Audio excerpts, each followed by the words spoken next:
Next, let's look at what God told King David in 2 Samuel 7 and 1 Chronicles 17. Now therefore, thus you shall say to my servant David, thus says the Lord of hosts. I'm going to drop down to verse 11. The Lord also declares to you that the Lord will make a house for you. When your days are complete and you lie down with your fathers, I will raise up your descendant after you, who will come forth from you, and I will establish his kingdom. He shall build a house for my name, and I will establish the throne of his kingdom forever. I will be a father to him, and he will be a son to me. When he commits iniquity, I will correct him with the rod of men and with the strokes of the sons of men, but my loving kindness shall not depart from him, as I took it away from Saul, whom I removed from before you. Your house and your kingdom shall endure before me forever. Your throne shall be established forever. Now, this is very interesting that God promises that David's house, his kingly line, his dynasty, will endure forever. Before discussing this further, let's take a quick detour.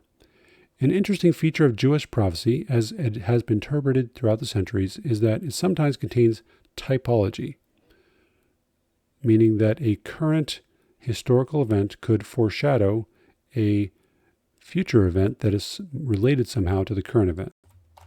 In this way, a prophecy could have two fulfillments, a fulfillment in the near future and a fulfillment later in the far future.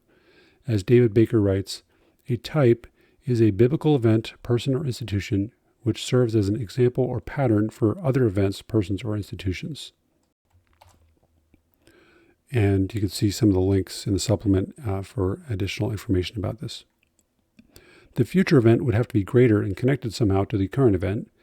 The authors of the Bible saw this pattern in many events and people recorded in earlier Bible books. Often the prophet would describe both the near and the distant fulfillments in the same passage, mixing the descriptions together, and we can only see in hindsight exactly how it applies to the near and distant parts. See the supplemental links for details.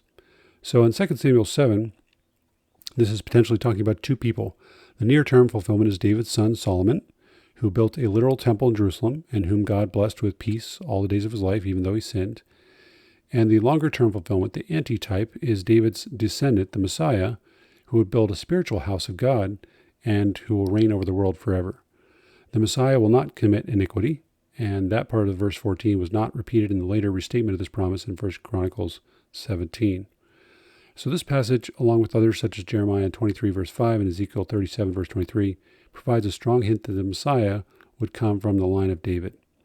God had repeatedly narrowed the Messiah's lineage. God's promises to Abraham in Genesis 12, 13, and 24 indicated that the Messiah would come from Abraham. Then Genesis 49 verse 10 narrowed the line down to Abraham's great-grandson Judah. And then here in 2 Samuel and other places, Messiah's line was narrowed down to Judah's descendant David.